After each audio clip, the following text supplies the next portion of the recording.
그럴 때 가장 중요한 점은 그 시술을 선택했을 때 그 시술을 좋아하는 병원, 그 시술을 좋아하는 선생님께 가서 시술을 받았으면 좋겠습니다. 안녕하세요. 톡스앤필 청담점 대표원장 김태형입니다. 궁금한 점 있으신 분들 다 같이 저한테 들어오세요. 들어와.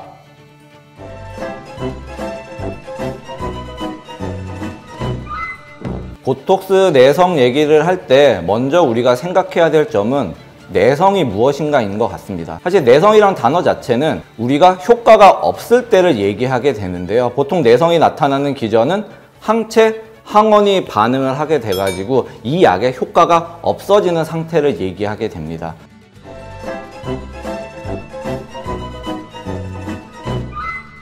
제가 지금 톡스앤필에서 8년 동안 진료를 하면서 정확하게 딱 3분 있었습니다. 이 분들은 실제로 보톡스 내성이라고 제가 판단을 해서 진단을 내렸고요. 이분들 중에 사실 한 분 같은 경우에는 지금까지 보톡스 시술을 한 번도 받아본 적이 없었는데 모든 약제에서 사실은 다 내성이 나타났었습니다. 이분 같은 경우는 내가 항체를 타고났던 거죠. 처음부터 나는 보톡스에 내성 있는 몸으로 태어난 겁니다. 그분들 말고 다른 분들 같은 경우에는 시술에서 효과가 있다가 어느 순간 없어져서 실제로 없어진 게 확인됐던 경우입니다. 그래서 그분들 같은 경우는 현재 저희 병원에 계속 다른 시술을 받으면서 오시지만 보톡스 시술은 하지는 않고 있는데요. 시사나 이게 보톡스 내성이라는 이 단어가 갖고 오는 공포감 때문에 사실 이 시술에 대해서 두려움을 갖는 분들이 많이 있는데요.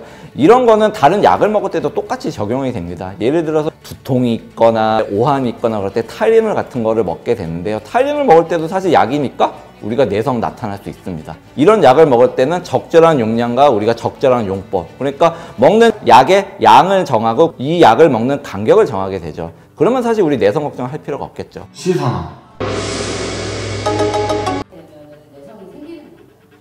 보톡스 오랫동안 맞는다고 내성 생기지 않습니다.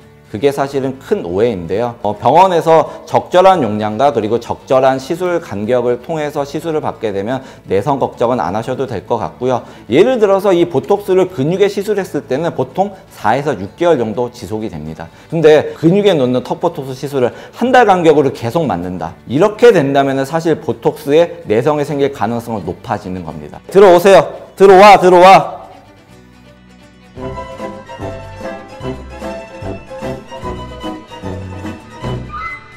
우리가 내성이 의심되는 상태에서는 사실 시술 받은 병원이나 근처 병원에서 한 번씩 체크를 해보셨으면 좋겠고요. 그런 경우는 2가지 경우입니다.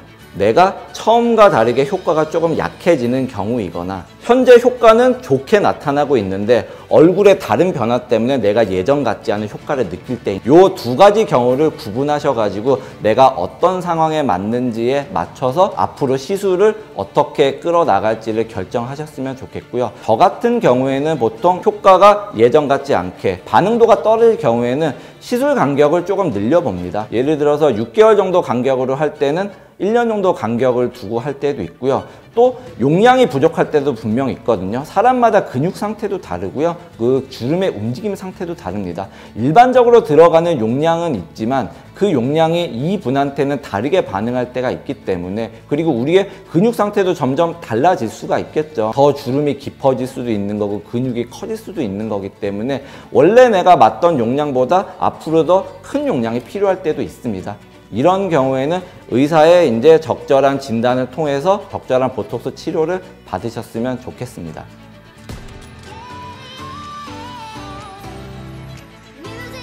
저는 앞으로 유튜브에서 여러분께 이제 Q&A식으로 다가가려고 합니다. 여러분 궁금한 점 하나하나씩 자세하게 풀어드리도록 하겠습니다. 궁금한 점 있으신 분들 다 같이 저한테 들어오세요. 들어와.